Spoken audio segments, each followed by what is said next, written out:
Hey, it's me, Destin. Welcome back to Smarter Every Day. If you're just joining this nuclear submarine deep dive series, boy, have I got a treat for you. We have covered a ton of stuff that happens on board nuclear submarines. We looked at sonar, we looked at torpedoes, how to make air, food, water, all this stuff, the command structure. This has been a fascinating series on board the USS Toledo as it participates in ICEX in the Arctic. We're under the ice in the nuclear submarine. It's awesome. So today's video is the next to last video in the series. We're gonna end the whole series by surfacing through the ice, which is fascinating and far more complicated than I could imagine.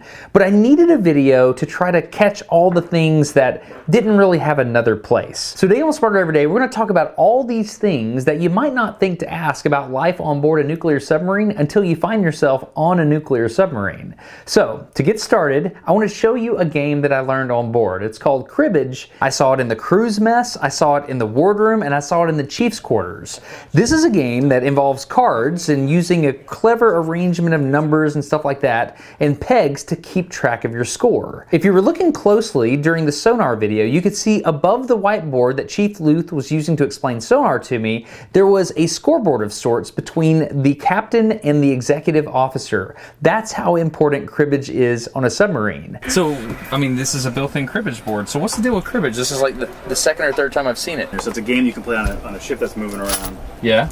Oh, that's why it's a Navy tradition. Because the pegs, because if the boat's moving, it doesn't matter. So on old sailing ships, they drill holes in the wood and they put the pegs in, and that's how they played. That's awesome. It's like the underway thing. Just to waste some time, blow off some steam. Really? Do some math quick in your head. Really? It's pretty fun. Yes, a lot of fun. So, like, all submariners know how to play cribbage. I would say most of us know. Not all of us. Who's the best? He claims to be. It varies on who you're playing. How long does it take to play one game? It varies. It depends on how good your hands are. If 15? 10, 15 minutes. It doesn't take long. No, some people can't count, so Some people don't count. You don't play check. yeah, people count. Just need a translator. It's frustrating me. Yeah. Like, oh, my speaking even goes. Yeah. Second language of English, you know. Where are you from? South Carolina. Oh, yeah? He said that. Did you see the shame on his face?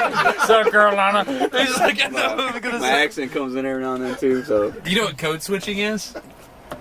Code switching is when you hear someone talk in a certain way and you try to match it.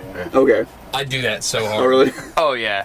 Yeah, I was talking to this fancy lady the other day, and then someone came up from like South Alabama. And they're like, "Hey man, how's it going?" I was like, "What's up, man? How's it going?" And she's like, "Destin, are you okay?" What's up? It's just a thing, man. So this is a shirt from the sub. That's From our chief's quarters. That's our actual chief shirt. Oh, you have a shirt for here, Yes. like this, like this 20 square feet has like its own shirt. So this literally is a club. Yeah. Can I know the handshake? Don't even act like there's not a handshake. There's not a handshake.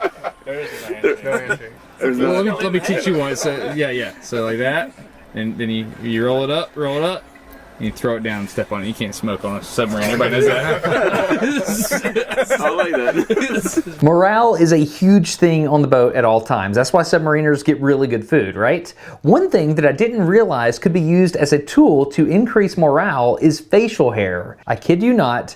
Mustaches are used specifically in order to increase morale on the boat. There's a special individual on the boat that I had never heard of this position. It's called the yeoman. This person is in charge of all the admin. So for example, how do you get paid? Like how do you make sure like everything is accounted for and all the admin stuff is straightened out? This is a very important job. So it was really interesting to speak to Petty Officer Cleveland and understand what the role of the yeoman is. I'm in charge of all the administration on the boat, handle all the crew's pay issues, handle all the instructions, and I just take charge, make sure accountability for all the personnel we have on board.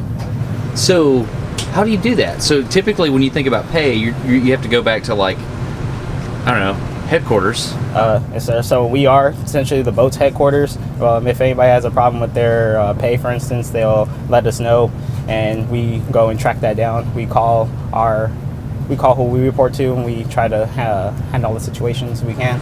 Okay, so that gives me a really interesting question. So you're underwater for months, Sir. So how do people get paid? I don't understand that. So You're not like handing out cash on the boat. No, sir, we try not to. But essentially, when we pull back in, about 90% of our job is in port. So when we get back into port, we're going to be pretty much busy with everything we do. But when we're underwater, we handle instructions, notices, the typical correspondence stuff. Everything should be routed through us. We try to What do you mean correspondence? Like mail? mail, letters, local instructions, anybody, procedures. Typically, if something happens with someone's pay, for instance, they go back and they don't get as much as they expect, then they print out what they're entitled to, and we just compare the numbers. Got it. So it's all direct deposit back home. Yes, sir. So it's going into your bank account. It should be. It should be. And if it's not, it's a pretty big issue. Really, you Yes, gotta sir. handle it really fast. Yes, sir. Got it. Oh, I guess that makes sense because if there is a pay issue back home, and your family has the issue, you don't know because you guys are all secret squirrel stealth down here. Yes, sir. Yeah. Has that ever happened? Many times, yes, sir. Really? And so you're the guy that comes and saves the day. Yes, sir. It keeps us busy. So you're good with numbers? Yes, sir. Try to be. That's good. Awesome. Nice to meet you. You too, sir. A couple things about sleeping on a submarine. Number one, I was dog tired, so I am not a good barometer for what it's actually like to sleep on a submarine because I was tired. I had flown over the Arctic, landed on an ice floe, took a sled out to Camp Sea Dragon, spent some time freezing there, and then took a helicopter out to the submarine and toured on the submarine and asked the most intense questions I could think of for hours and hours and hours. I was tired. So they could have told me to sleep anywhere and it would have felt great to me, but I did not have the typical sleeping experience, which is these long halls and you gotta be super quiet, no light. This is where people sleep. And you might be sharing a bunk based on what shift you're working. For me, they're like, look, you're a visitor. We're gonna put you in the executive officer's cabin. He's got an extra bunk. That's where you're staying. And I was like, but I would want to see what they're like, nope, you're staying there. And I said, yes, sir. And boy, did I sleep good. Okay, it's time to go to bed. We're gonna flip the lights to red. And oh, it's so fun because I don't know what I'm doing.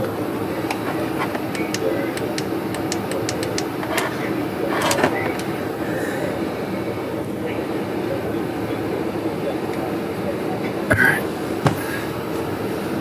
I think I got it.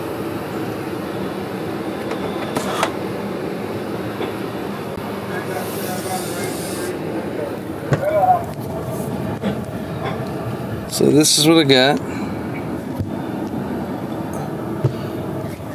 These are the nice bunks. These are like the really nice bunks.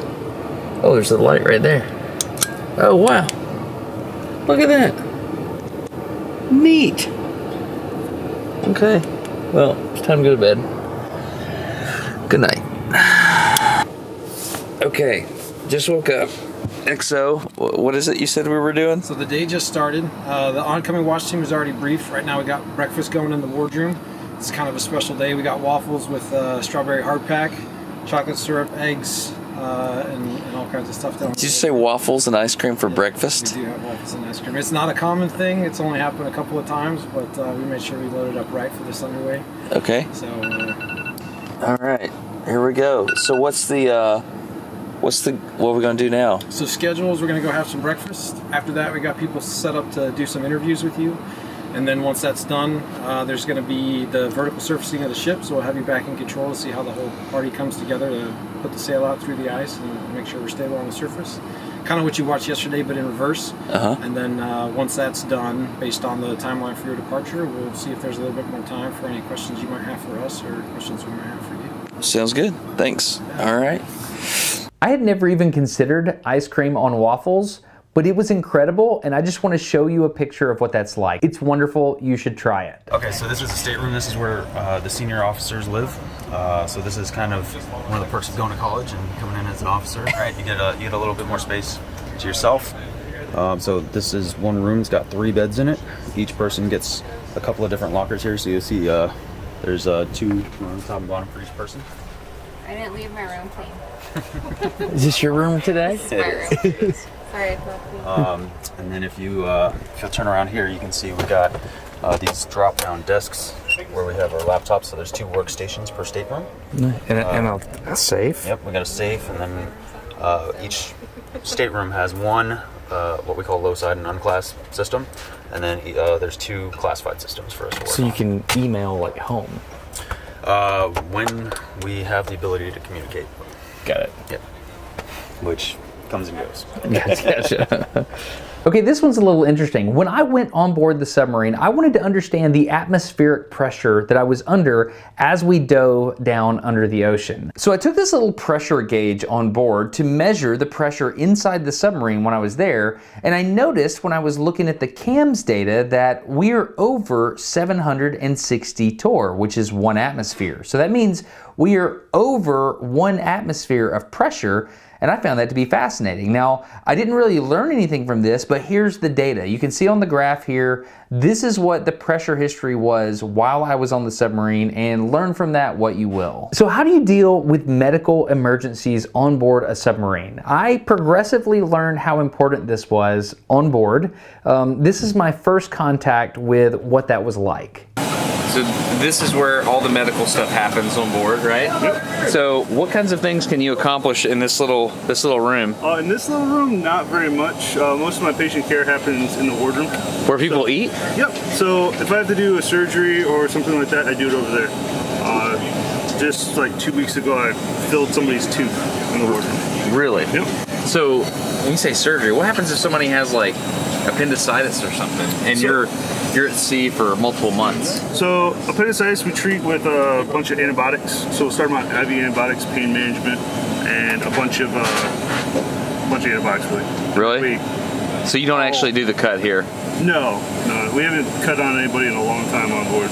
But it's something you can do? Theoretically, but it's not something that we're like really trained to do. Got it. Understood. So right now, for example, I have a headache. Are you the guy see about a headache? Yep. Can I get some aspirin or something? Yeah, definitely. Common Irving shift the election went to a normal full power lineup. So is this where all the medication is on board? This is a portion of it. This is the ready stock. So I have ready stock meds here, stuff that I use all the time, and then I have lockers all over the boat. You see them with the red crosses on them. Got it. They have either medical equipment or medications. Got it. Here we go. I don't know. Thank you very much. I'll take this too, okay? Yep, she's fine. Thank you very much. Yep, you're welcome. Can I just drink water right here? Yep. Okay. Okay, so at that moment, in my experience on board the Toledo, it seemed like a pretty interesting stop. Like, oh, okay, this is where you get your aspirin, right? Except, not long after this conversation, I kid you not, someone was injured on board while doing their duty, and it was what I would classify as a serious medical emergency. And if it were me and you, for example, we would have gone to the emergency room. It was significant, but we were in the Arctic Ocean. There was no emergency room. There was a wardroom table. So what happened is they went in there and they dealt with it. I elected to not film it. I wasn't told not to film it, but I knew that if this was me and I was injured in this way, I wouldn't want anybody filming me. So I told the public affairs officer with me, I was like, hey, I'm gonna cut my cameras off because that just feels like the right thing to do. The Navy didn't tell me I can't talk about it or anything like that, but to respect the privacy of the individual that was injured, I've decided to not talk about it. What I can tell you is, even though it seemed like they had rudimentary medical facilities, they dealt with a very intense situation involving like wounds and stuff right there in the middle of the Arctic, and it was impressive. This was a significant enough event that when they poked out of the ice, which you'll learn about in the next episode, when they sent me home, they sent this individual with me because they wanted this individual to get to medical facilities. So that's what happened. Next thing, showers. I really care about showers. It's a big deal for me. So I want to know how to take a shower or at least get clean while on a submarine. Okay, so this is the XO for the Toledo. Sir, just run through. Just give me the name, everything. Sure, awesome. So my name's Georg Andrews. I've been in the Navy for 15 years now as a submariner. This is my third class of submarine.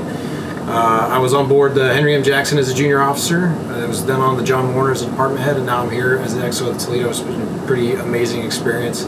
I work hand in hand with Commander Castellano. My job is to run the boat, so he can kind of focus the boat and point us in the right direction.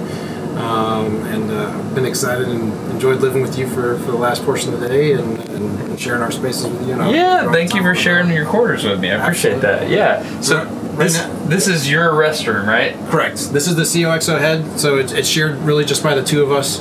We have a shower here on the right, which is your standard shower, hot and cold water access, and it has a recirc pump so that the water stays hot and you can use it quickly and efficiently and minimize water usage, which is a constant drive for us to try and minimize water usage. We're able to make plenty of water, but if you use less, you have to pump off less, and when you have to pump off less, you're making sure you're staying quiet as long as possible. So everything that we can do to minimize usage or waste generation is something that we're always striving to achieve. Got it. So if I take a shower in here, how long should that shower be? You can take as long as you want. But what should it be? It's typically 3 to 5 minutes. Okay, 3 to 5 minutes. Yep, and then the process is it's up to you, but we'll get ourselves nice and wet, shut off the water, soap up, turn on the water, rinse off, shut off the water again, and that's your standard submarine shower. That's what you do? Yep. Okay, got it.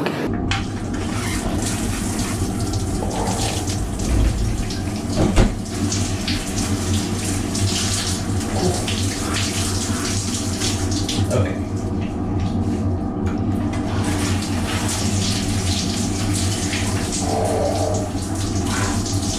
Very hot. Okay. That was a submarine shower. And the big question, how do you go to the bathroom on a nuclear submarine? And this is actually a more complicated thing than I realized. Now this bad boy in here, this is not a normal toilet. This is not a normal toilet. So we have pressurized seawater that we use in order to do flushing water when you're done. There's a ball valve there, which is plumbing 3. So you use the toilet, you'll open the ball valve and you'll see the water go down like so, or the waste go down like so. Oh, it's just straight up ball valve. Yep. Okay, so it goes down, and then you'll refill when you're done. Yeah. Now, as Doc was saying earlier, we have a procedure for literally everything on board. So you'll see right here, we have the instructions for flushing water closets. So Yeah. that, in case you just happen to forget that it's there and waiting for you. So,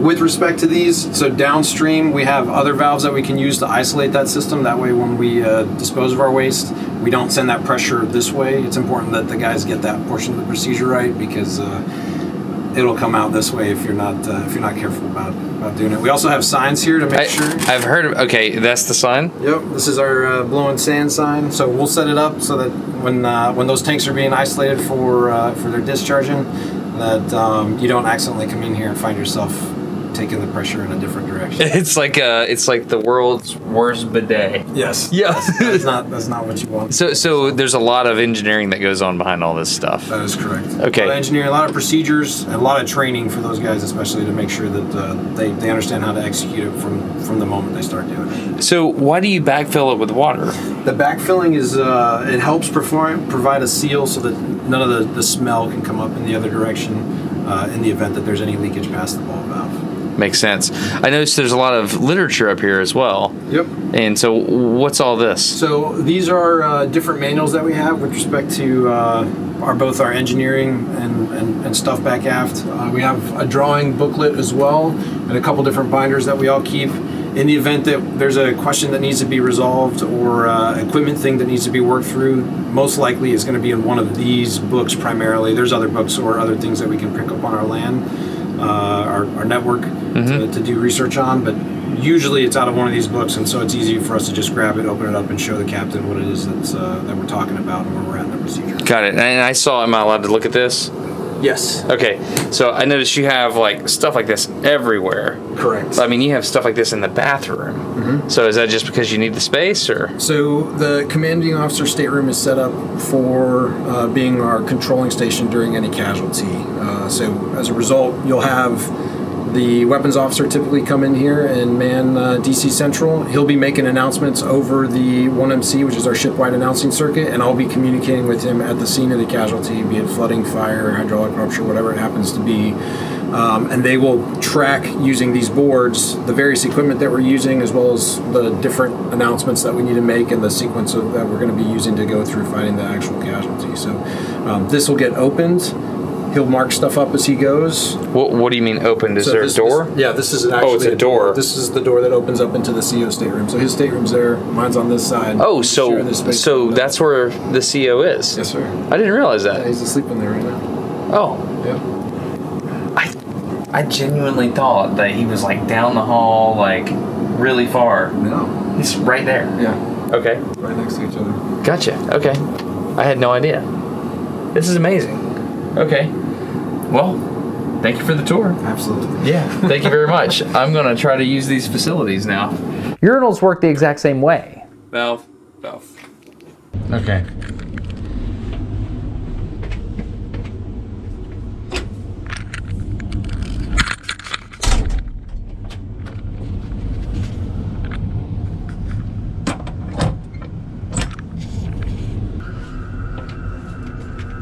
The fact that above my head, when I was using the facilities, there were all these books that explained how nuclear submarines worked and like the inner workings of everything, it was very tempting to not have some really interesting reading material while I was there, but I did not.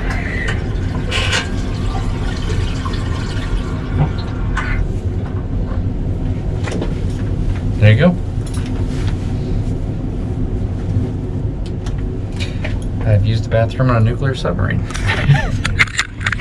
This episode of Smarter Every Day is sponsored by Raycon earbuds. I'm going to do this unboxing here to show you exactly what you get in the package when they get mailed to your house. These are called the Everyday E25s. These things are fantastic. They're about half the price of other premium audio brands, but they sound just as good. I like Raycons because they have this little pill that you can keep the earbuds themselves in, and it charges the earbuds themselves for over 6 hours of playtime. These things come in all different kinds of colors. I prefer the blue or the black, but pick whichever color you like the best. Bluetooth is really easy to get wrong, but Raycon gets it right. The pairing is seamless. If at any point you want to pause your music or your audiobook, just hit this little button on the outside and it will pause your music.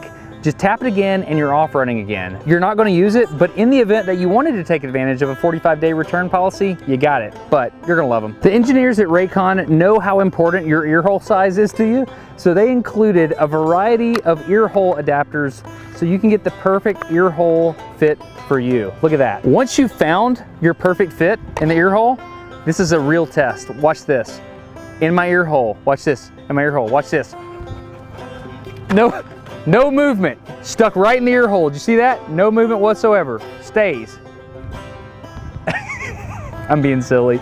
I love these things. I honestly do. Check them out. Go to buyraycon.com/smarter. That gets you 15% off any order. I highly recommend the Everyday E25. I use these things to run. Love them. They do not fall out. Check it out. buyraycon.com/smarter. 15% off. You're going to dig them. I only talk about products here on Smarter Every Day I love. This is part of my everyday carry. Yeah, so thank you very much to Raycon for supporting the video. Thank you for watching the Submarine Deep Dive series here on Smarter Every Day. Next episode, we're going to finish this thing out.